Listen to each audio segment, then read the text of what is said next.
하나님을 가까이 하라라는 제목으로 오늘 또 말씀을 함께 나누고 싶습니다.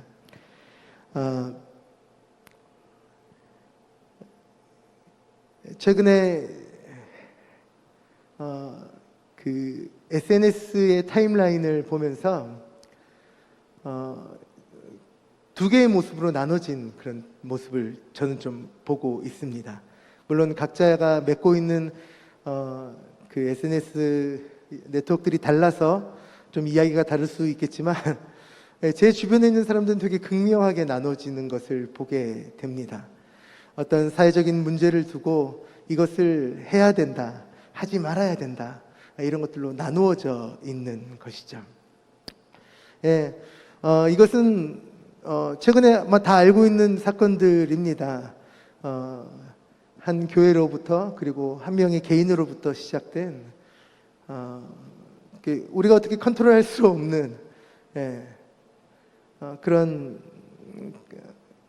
존재들로 인해서 한국 교회 안에 굉장히 큰 나누어짐이 있는 것이죠. 아픔이 있는 것이죠. 그럼에도 불구하고 정작 그 사건의 중심에는 사과와 책임이라든지 이런 것을 가지지 않는 그런 모습들을 보게 되면서 오히려 그것 때문에 다양한 혼란이 가중되고 있음을 보게 됩니다. 이게 다툴 수 있는 것이죠.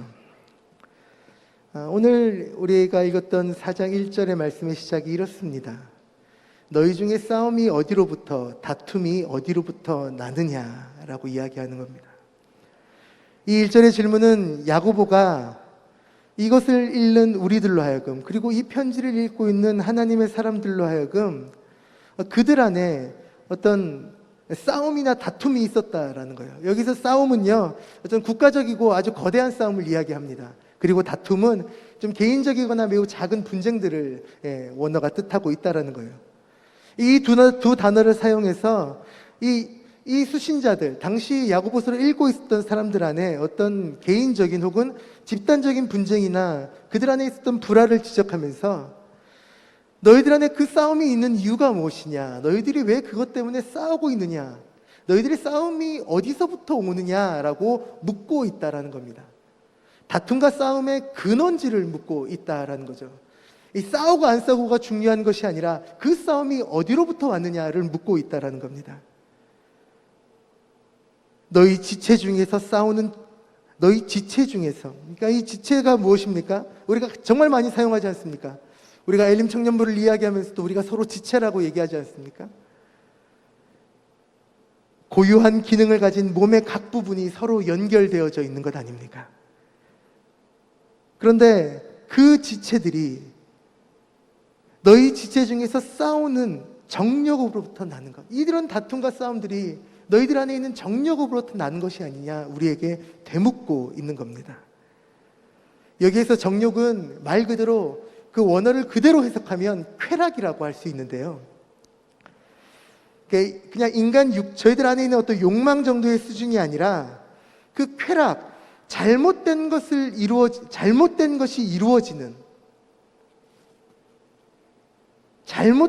이루어지는 그 자체를 삶의 목적으로 그것을 추구하는, 그리고 그것에서 기쁨을 얻는,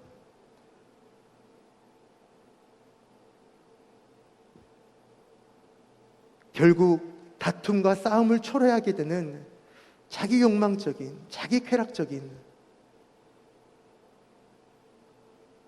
그것 가운데 우리 지체들의 싸움이 있다라고 야고보서는 말하고 있다는 겁니다. 결국 그렇습니다. 쾌락은, 그리고 이 과도한 욕망은 채워지면 채워질수록 더욱더 많은 갈증과 더욱더 큰 부족함을 느끼게 합니다. 더 가지고 싶은 것이죠. 더 취하고 싶은 것이죠. 더 있으면 좋겠다는 겁니다. 물론 이것이 우리에게 어떤 좋은 긍정적인 반응으로 있을 수도 있겠지만 우리 안에 더 부정적인 모습으로 나타나는 것을 보게 되는 것이죠. 내가 그것을 가지게 되면 만족할 것 같습니다. 내가 그것을 취하게 되면, 내가 그것을 내 안에, 그리고 내가 내 손에 쥐게 되면 더 좋을 것 같습니다. 그래서 더 가지기 원하고 더 취하기 원한 것이죠. 근데 여러분 알다시피 이 세상에 있는 모든 것들은 그 수가 정해져 있습니다. 우리가 일반적으로 기도하지 않습니까? 우리에게 일용할 양식을 달라고 얘기합니다. 그 일용할 양식이 무엇입니까? 내가 하루 동안 먹을 수 있는 것 아닙니까? 전 인류가 자신이 먹을 수 있는 그 일용할 양식, 그거 하나를 구하며 살 수 있다면 얼마나 좋겠습니까? 그런데 이를 취해야 될 사람이 이를 취한다면 다른 한 사람이 그것을 못 먹게 되는 것 아닙니까? 여러분, 지금 여기서 말하는 쾌락이라는 것, 이것 지금 여기서 말하는 정욕이라는 것은 바로 그것입니다.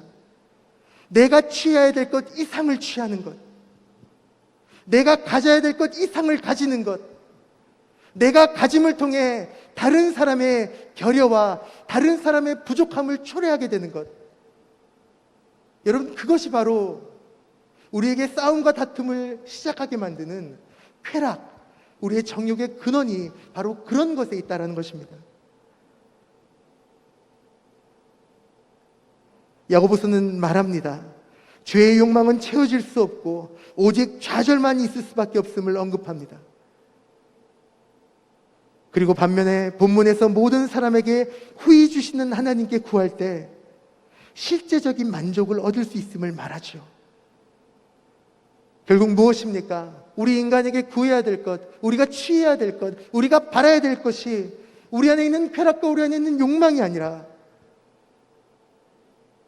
그 모든 것을 주시는 하나님께 우리의 마음을 드리고 우리의 생각을 드리고 오히려 하나님을 욕망하게 하는, 오늘 말씀은 우리에게 그것을 부탁하고 있는 것 아닐까 생각해 보게 됩니다. 3절의 말씀을 보십시오. 그런데 너희들이 구하여도 받지 못함은 정욕으로 쓰려고 잘못 구하기 때문이라. 우리가 이미 익히 잘 아는 말씀이지 않습니까? 야고보는 만족을 채우기 위해 그릇된 동기에서 구하는 문제를 지적하고 있습니다. 이 3절의 정욕 또한 1절의 쾌락을 똑같이 말하고 있습니다. 사람들이 하나님께 구하여도 얻지 못하는 것은 자신의 것을 채우기 위해 내게 필요한 것 이상의 것을 구하기 때문에 얻을 수 없다. 오늘 성경은 우리에게 말씀하고 있습니다.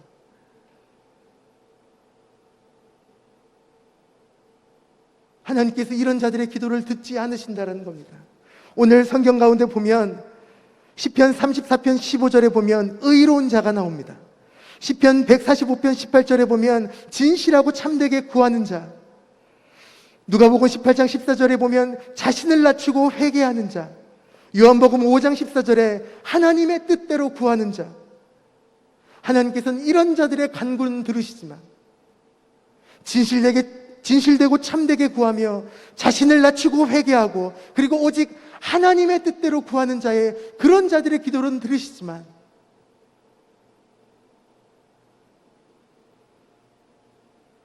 내가 가진 것 이상의 것을 구할 때 하나님께서는 그 기도를 듣지 않으신다는 겁니다. 너무나 당연한 말인데 말이죠. 우리는 우리의 기도를 한번 돌아보고 싶은 겁니다. 여러분, 우리의 소망을 돌아보고 싶은 겁니다. 우리가 지금 바라고 우리가 생각하고 있는 것들을 돌아보고 싶은 겁니다. 여러분, 하나님께서는 우리에게 이미 모든 것을 주셨습니다. 하나님께서 친히 이 땅에 오셔서 그 하나님의 본체가 이 땅 가운데 오셔서 자신의 모든 것을 우리에게 주셨습니다. 여러분, 사실 그걸로 충분하지 않습니까? 제가 이 말씀을 예전에도 나눈 적이 있었던 것 같습니다. 우리 안에 오신 예수 그리스도만으로 우리에게 충분하지 않습니다. 그런데 우리가 그것으로 충분하지 않은 것 같습니다. 물론 우리가 인생을 살아가다 보면 우리에게 필요한 것들이 있죠. 저도 있습니다. 우리가 지금 바라는 것들이 있지 않습니까? 그렇죠. 우리가 이 세상을 살아가면서 우리가 고민하는 것들이 있죠. 하지만 그 마음의 근원을 보고 싶은 겁니다. 우리가 예수 그리스도만으로 만족하지 못하고 있는 것 아닙니까?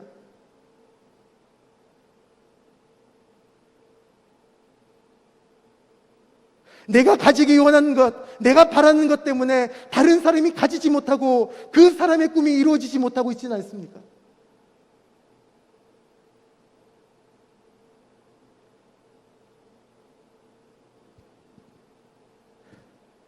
어젯밤 함께 말씀을 나누면서 우리가 마무리하면서 함께 나눴던 이야기가 무엇이었습니까? 우리가 예수님의 기도를 본받아야겠다는 거 아니었겠습니까? 겟세마네의 기도, 아버지 나의 원대로 하지 마시고 아버지의 뜻대로 하시옵소서. 여러분, 우리의 기도에 이 예수님의 기도가 있기를 다시 한번 기도하고 축복합니다. 아멘 하셔도 됩니다. 싫으면 말고.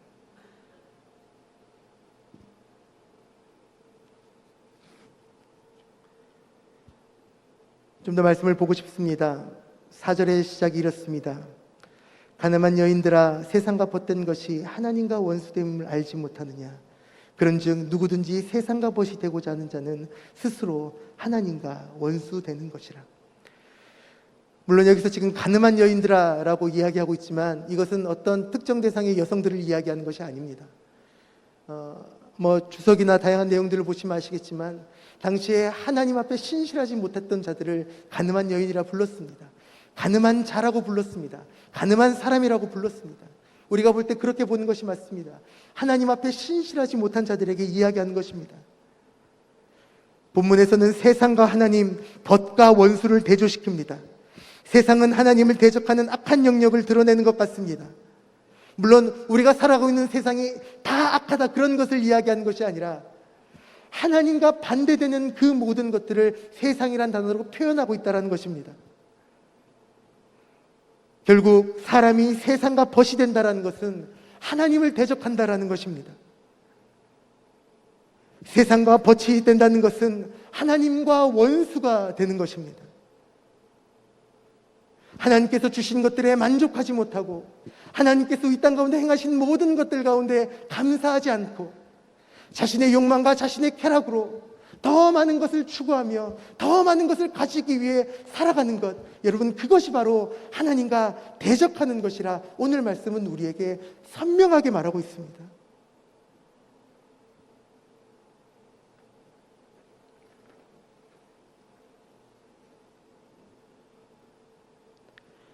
하나님께 불충스러운 자들이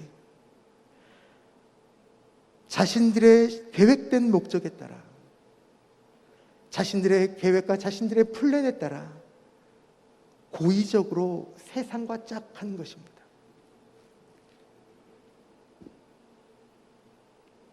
자신의 뜻을 이루기 위해 세상과 타협하는 것입니다.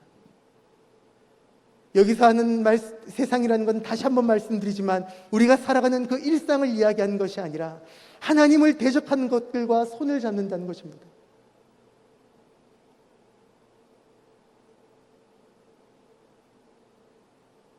스스로 하나님과 원수되게 하는 것 아니냐.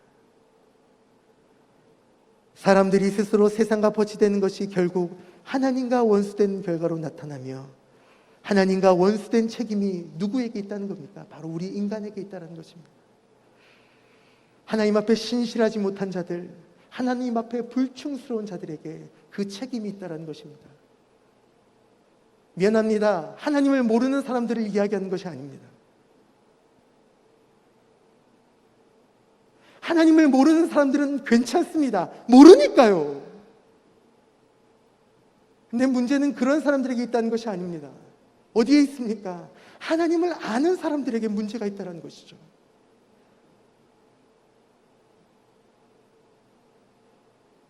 여러분, 우리가 지금 제가 여러분들 혼내고 막 그런 건 아닙니다. 그런 건 제 마음을 아시죠? 답답해서 그렇다라는 거죠.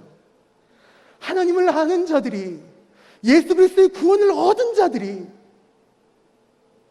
온 세상을 창조하시고 모든 만물을 다스리시는 그 하나님의 백성된 자들이 아직도 하나님을 아는 쾌락이 아니라 자신만의 쾌락으로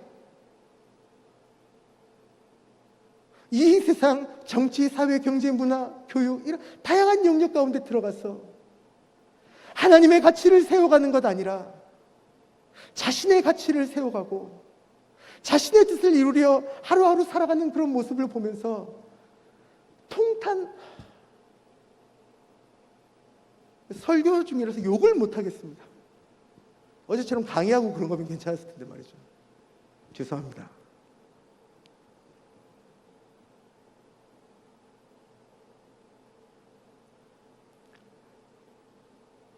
오늘 말씀의 6절은 잠언 3장 44절의 인용입니다.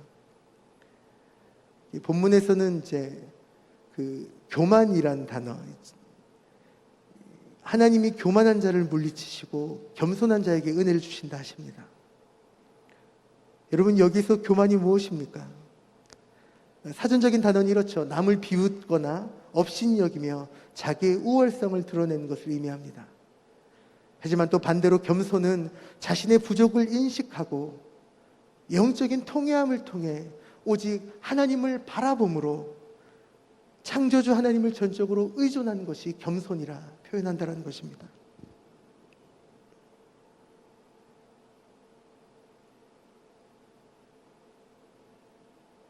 하나님께서 하나님에게서 떠나서 자기만을 인정하고 자기 만족을 위해 쾌락을 추구하는 교만한 자와 그와 반대로 자신의 부족을 인식하고 창조주신 하나님을 의지하며 나를 위해 죽으신 예수 그리스도 앞에 무릎 꿇고 그 앞에 순종하는 겸손한 자를 이 시간 하나님의 말씀은 대조하고 있습니다.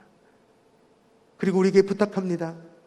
쾌락을 추구하는 자와 같이 되지 말고 하나님과 원수가 되지 말고 차라리 자신의 결점을 인정하고 하나님의 은혜를 바라며 하나님께 순종하는 자가 될 것을 권면하고 있다는 것입니다.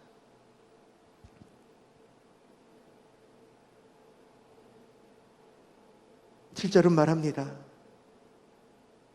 그런즉 너희는 하나님께 복종할지어다. 마귀를 대적하라. 그리하면 너희를 피하리라. 너희는 하나님께 복종하라. 이 복종이란 다는 것은 바로 명령에 대한 반응이지 않겠습니까? 무엇인가 명령이 있어야 우리가 순종하든지 복종하지 않겠습니까? 즉각적인 반응을 표현하는 것입니다. 여러분, 우리가 속 답답할 때가 있습니다. 전화를 걸었는데 전화를 받지 않을 때 일단 속이 답답합니다. 그리고 그 다음에 더 답답한 게 뭡니까? 콜백이 오지 않을 때. 저만 답답합니까? 죄송합니다. 사실 제가 할 말은 아닌 것 같습니다. 제가 좀 그런 게 약한 편입니다. 제가 전화기 울리는 것을 그렇게 좋아하지 않는 편이라 무음으로 해놓기 때문에 제가 핸드폰을 보고 있을 때 연락이 오면 참 감사하게 전화를 받거나 바로 연락을 드릴 수 있는데 전화를 제가 부재중 통화를 받는 경우가 되게 많습니다. 아마 임원단들은 조금 느끼고 있을지 모르겠는데요. 저한테 전화 안 하십니까? 관심이 없는 것은 아니실 텐데. 여하튼 무엇입니까? 하나님께서 우리에게 무엇인가를 명령하셨는데 그것에 반응이 없을 때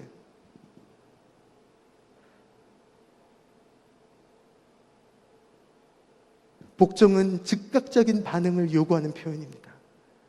그리고 이것의 문자적인 의미는 자신을 더 낮은 곳에 두라라는 것입니다. 이것은 단지 어떤 명령을 그냥 수행해가는 복종과 순종의 그런 의미라기보다 오히려 철저하게 낮은 위치에서 하나님의 말씀을 순종하며 겸손하게 주님을 올려다보며 그 하나님의 보호자 아래 자신의 인생을 하나님의 섭리에 맡기고 하루하루 살아가는 것이 바로 진정한 복종이 아니겠냐라는 것입니다.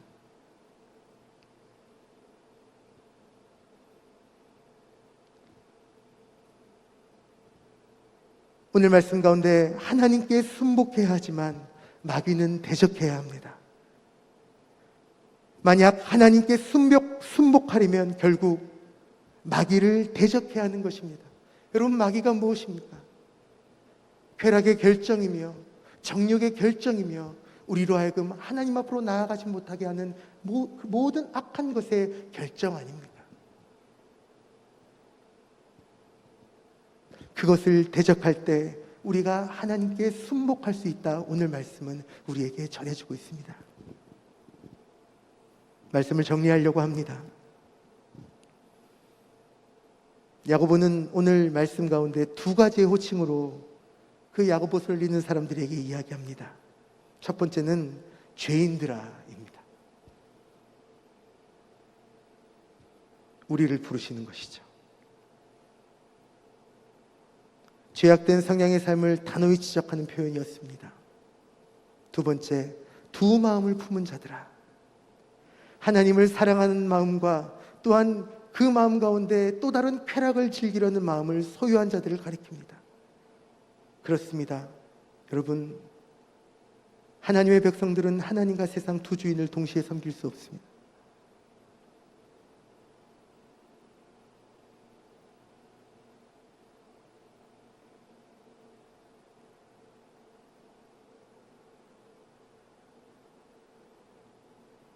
하나님께 가까이 가는 방법이 무엇이겠습니까?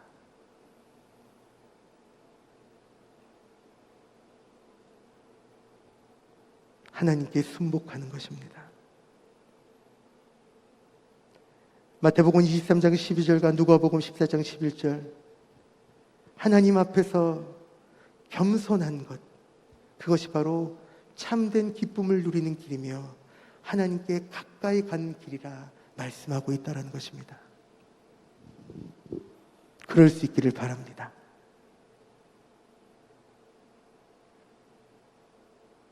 우리의 마음이 하나님께 가까이 가기를 간절히 기도합니다. 함께 찬양하십시다.